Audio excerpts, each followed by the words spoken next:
Brigade చూస్తున్నాం. ఎండలతో మండిపోతున్న దేశ ప్రజలకు గుడ్ న్యూస్ చెప్పింది వాతావరణ శాఖ. అండమాన్ నికోబార్ తీరాన్ని నైరుతి రుతుపవనాలు తాకినట్లు తెలిపింది.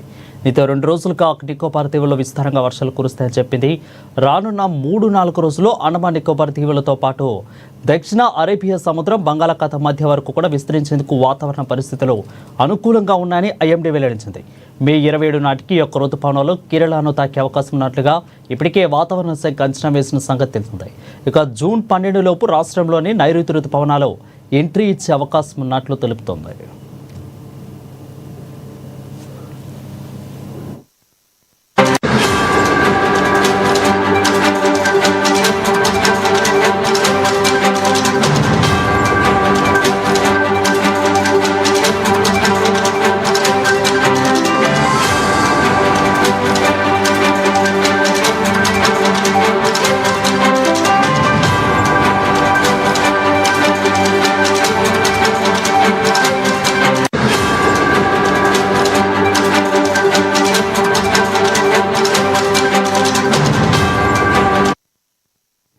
వీటికి అదేవిధంగా సాధారణంగా జూన్ 1 నాటికి రుతుపవనాలు పలకరిస్తూ ఉంటాయి. ఈసారి మాత్రం అంతకంటే ముందుగానే వచ్చేందుకు అవకాశాలు కనిపిస్తున్నాయి.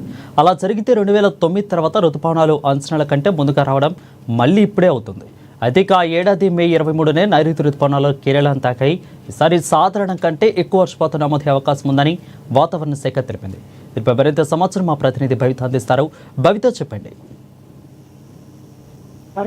షెడ్యూల్ కంటే ముందుగానే ఈసారి దాదాపు వారం రోజుల నుంచి 10 రోజుల కంటే ముందుగానే నైరుతి రుతుపవనాలు మన రాష్ట్రంలోకి ప్రవేశించనున్నాయి. అయితే ఈ రోజు మధ్యాహ్నం అండమాన్ నికోబార్ దీవులను నైరుతి రుతుపవనాలు తీరాన్ని తాకినట్టుగా వాతావరణ శాఖ వెల్లడించింది. అయితే ఇందులో భాగంగానే మే 27 అంటే అటు ఇటు 2 రోజుల కంటే 2 రోజుల ముందుగానే వెనక్కి కానీ కేరళ తీరాన్ని తాకే అవకాశం ఉన్నట్టుగా వాతావరణ శాఖ వెల్లడించింది. అయితే గత కొన్ని రోజులుగా ఫిబ్రవరి నుండి కూడా అధిక ఉష్ణోగ్రతలు నమోదవుతూ ఎక్కువ ఎండలతో అల్లాడిపోతున్నటువంటి ప్రజలకు కొంత ఉపశమనం కలిగించే వార్తని అందించింది వాతావరణ శాఖ. అందులో భాగంగానే ఈ రోజే మధ్యాహ్నము అండమాన్ నికోబార్ దీవుల తీరాన్ని దాటాయని చెప్పేసి చెప్పేసి వాతావరణ శాఖ వెల్లడించింది. అయితే మే చివరి వారంలో కేరళ తీరాన్ని దాటే అవకాశం ఉన్నట్టుగా తెలుస్తుంది. అయితే ఒకవేళ మే చివరి వారంలో కేరళ తీరాన్ని దాటితే కనుక జూన్ మొదటి వారం లోపే, అంటే జూన్ 1 నుంచి మొదటి వారం లోపే రాష్ట్రంలోకి నైరుతి రుతుపవనాలు ప్రవేశిస్తాయని చెప్పేసి చెప్తున్న సందర్భం కనబడుతుంది. అయితే ఈ నేపథ్యంలో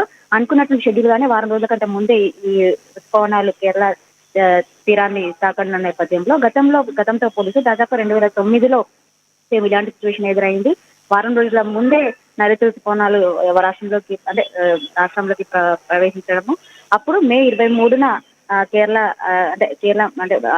తీరాన్ని తాకడము, కరెక్ట్ వారం రోజుల్లోకి రాష్ట్రంలోకి నైరుతి రుతుపవనాలు ప్రవేశించడము. సేమ్ అదే సిచ్యువేషన్ ఈసారి కూడా కంటిన్యూ అయ్యే అవకాశం ఉందని చెప్పేసి వాతావరణ శాఖ వెల్లడిస్తున్న సందర్భం కనబడుతుంది. ఈ నేపథ్యంలోనే గతంలో మే 23న ఈ నైరుతి రుతుపవనాలు రాష్ట్రంలోకి ప్రవేశిస్తే ఈసారి మాత్రము మే చివరి వారం నుంచి, అంటే దాదాపు మే 25 నుంచి 29 లోపు ఏ రోజైనా కూడా నైరుతి రుతుపవనాలు రాష్ట్రంలో కేరళ తీరాన్ని తాకే అవకాశం ఉంది. ఈ నేపథ్యంలోనే జూన్ మొదటి వారంలో రాష్ట్రంలోకి ప్రవేశిస్తాయి. అంతేకాకుండా గతం కంటే ఈసారి అత్యధికంగా వర్షాలు నమోదయ్యే అవకాశం ఉందని కూడా వాతావరణ శాఖ హెచ్చరించింది. Thank you for the updates.